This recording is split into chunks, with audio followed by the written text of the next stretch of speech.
Hey Pisces, it's Lotus Magic. Welcome to my channel. I'm bringing to you today your June 2018 Oracle Guidance message. Today's message comes from my God's, Goddess, and Angel deck, my numerology deck, and my crystal healing deck. So I'm just going to go ahead and get into the shuffle. Thank you, God's, Goddesses, and Angels,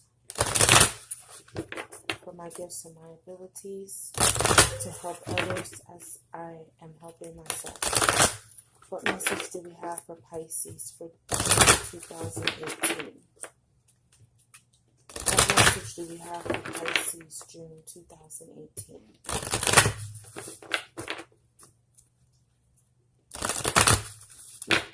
What message do I have for Pisces June 2018?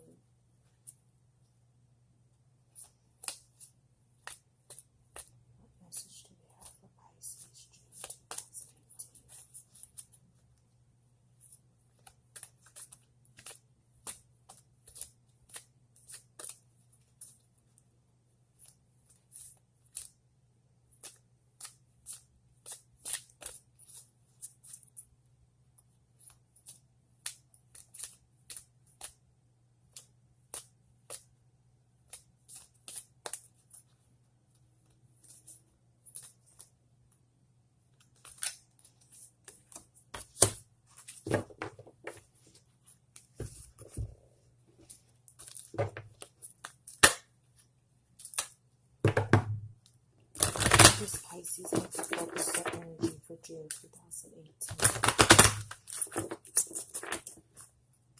Where does Pisces need to focus their energy for June 2018?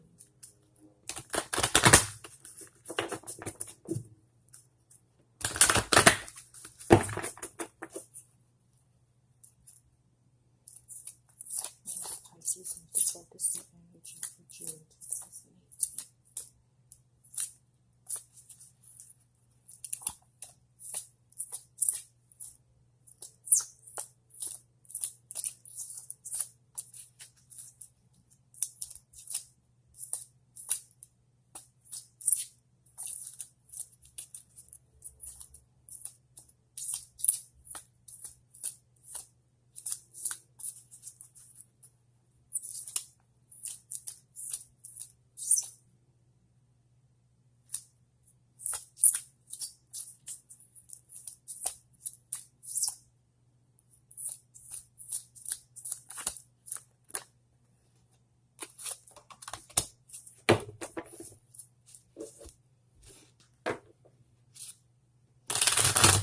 What message do we have for Pisces?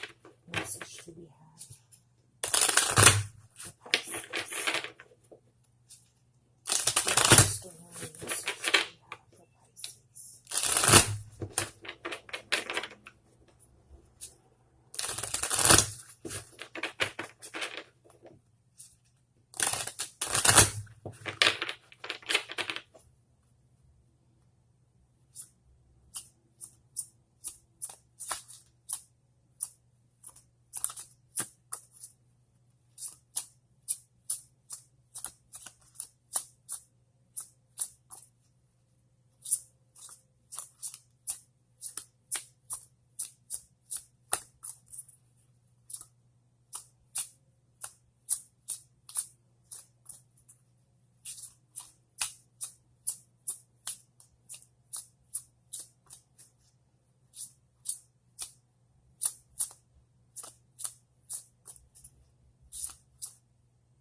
Okay, let's get into the message. So your oracle guidance message for the month of June comes from the Angel of Prayer. And it reads, ask the universe and angels for help and guidance. So many Pisces in the collective may be going through a time where you're not really sure on where you need to go or what you need to do. This could be situational. This could be purpose related. This could be something where you're going through some sort of a transformation, and you're not really sure what you're supposed to be doing. Well, the Angel of Prayer is saying you need to ask the universe and the angels for help. And the reason why the word ask is so important versus just saying, pray. Pray for what you want. Okay, well, praying for what you want is okay, but if you need help, you have to ask for help. So maybe you've been asking people, trying to get advice, trying to seek help outside of yourself, and it's not helping. So the Angel of Prayer is saying ask the universe and the angels to help for guidance. The reason why it's so important that you ask is because you have your guides, you have angels that are set up specifically to help you, guide you through this journey of life. However, we have to give them permission to intervene. We have to give them permission to help us. We have free will, so they're not going to intervene on our behalf unless we ask them to. So it's important that you take some time to think about what it is that you need help with and ask for it. And it doesn't have to be on your knees in a long, dramatic, theatrical prayer. You can talk to your angels, guides, your loved ones. If you have close loved ones that have passed, they're watching you. They're standing by your side through the whole way, but they can't intervene without your permission. So you need to ask, and you don't have to be fancy. You can talk to your loved ones just like you would if they were alive. Riding in the car, writing it down on paper. You don't have to go through theatrics, is what I'm saying, to have a conversation with your angels and your guides. And to talk to the universe. And it's good to use your voice versus in your head, because the universe responds very well to sound.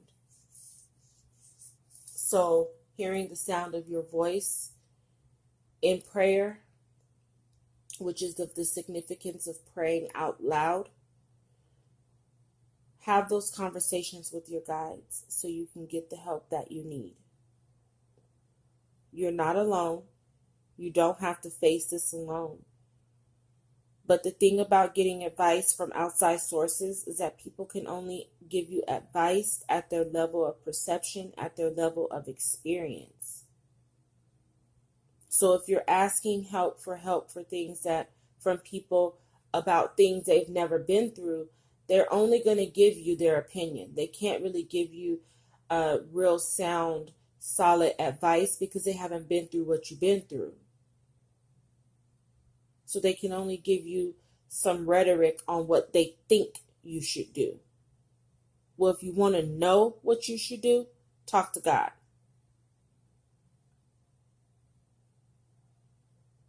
Ask for help.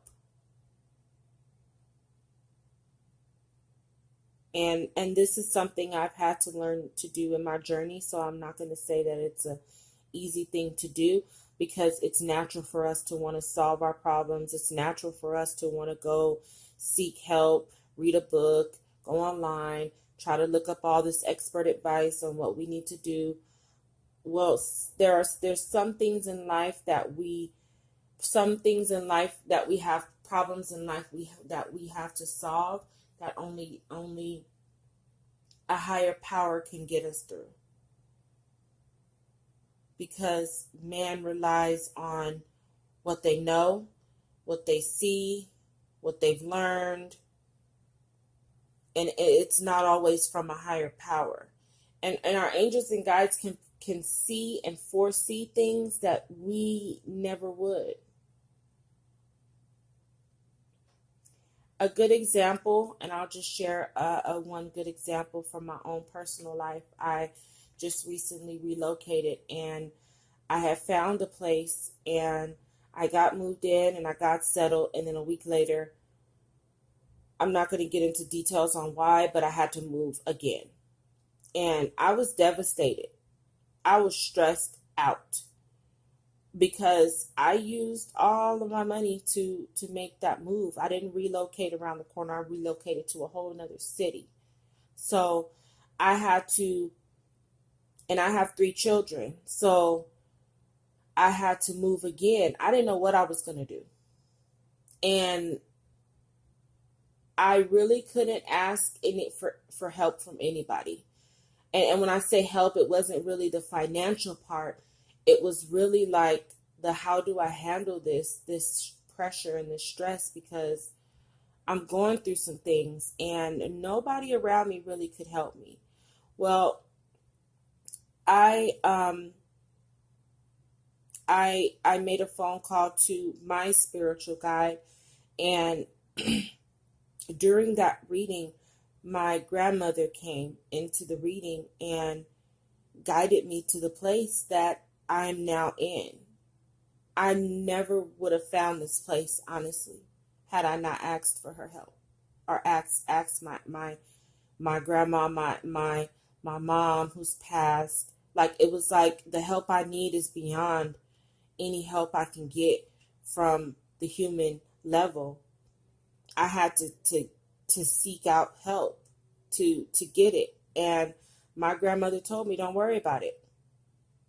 I'll let you know when the place that's for you is available. And that took so much, it didn't take the stress away, but it did make me feel like, okay, I'm not just stuck. I know there's something for me. Now that I know that I have my ancestors helping me, my guide, my grandma, my angel helping me, I know that I'm going to be okay. And I kid you not, guys, with the very next week, I had the sudden urge to check this website, and I found my place that day. So I know for a fact that when we look to and allow our angels to help us, they will help us, and they can foresee things that we just don't see, because when you're stressed out and going through things, you're not really tapped into your intuition. You're not really connected. You're not paying attention to the signs and synchronicities. So when you ask for help, fall back and pay attention to the signs and synchronicities, because they're going to give it to you. You just got to pay attention. So take some time to ask for the help that you need. Where you need to focus your energy for the month of June is on personal growth. Okay, the transformation or the things that you're going through right now are helping you grow on a personal level, a more spiritual level. And this is why I say that it's just all connecting to your need to trust in a higher power. Start to get with God and trust God. Focus on your crown chakra. 7 is a spiritual number. So right now, if you tackle your problems, tackle your issues, tackle your situation now from a spiritual standpoint and not a material standpoint or a mental standpoint. Tackle these things through spirituality. You really need to tap into some spirituality, whatever that may be for you, whatever spirituality resonates with you. You need to get with it to keep your faith. And Pisces can be very self-sabotaging emotionally, because when things go bad, you guys can get really depressed. and depression blocks your crown chakra. So when you're feeling depressed, God can relieve that depression. Depression is a demon. Okay, depression is a lower vibratory demon that seeps in through your mind, and it's like a parasite that finds the weakest part of you, which in your mind, and it just creeps in and it makes it worse. So this is why it's so important for you right now to get your spirituality in order, because that's going to keep you from sinking further. Your crystal healing message comes from rhodozite. Check out the harmony or lack of it in your environment. Earth energies may be disrupting your well-being. The ground around your workplace and your home may need healing and stabilizing by planting suitable crystals in the earth. So you need to do some grounding to help, and getting out in nature definitely can help with that. Karmic imprints from your past lives or emotional wounds from earlier in your present life may be creating a state of psychosomatic disease. Your own negative or compulsive thought patterns also play a part, as can those of other people directed towards you. So if like I said, when Pisces get down, I mean, you guys can definitely drown yourselves. And I say that because you're a water sign. But if you're not thinking positively and the depression is taking over, then it's definitely creating some negative thoughts. And those negative thoughts are blocking and disconnecting you from God. And this is why you're so confused. Excuse me. You need to talk to God. Living in a healthy, stable environment creates a stable physical body. So focus on keeping your environment around you as positive as possible. Get some crystals that raise the vibration in your home. You can get this crystal. This crystal definitely will help. But if it's not easy to find, keep some amethyst, because of that crown chakra. The crown chakra needs some healing, so you can start to get rid of that depression and connect with God. Get some amethyst. Okay, this is amethyst. It's purple. Find you some amethyst. Sleep with it. Carry it. It's definitely a powerful healing crystal that you want to have with you as you're going through this time. But focus on right now really connecting to a higher source, getting into your spirituality, and asking for help from your angels and your guides. Until July, love and light.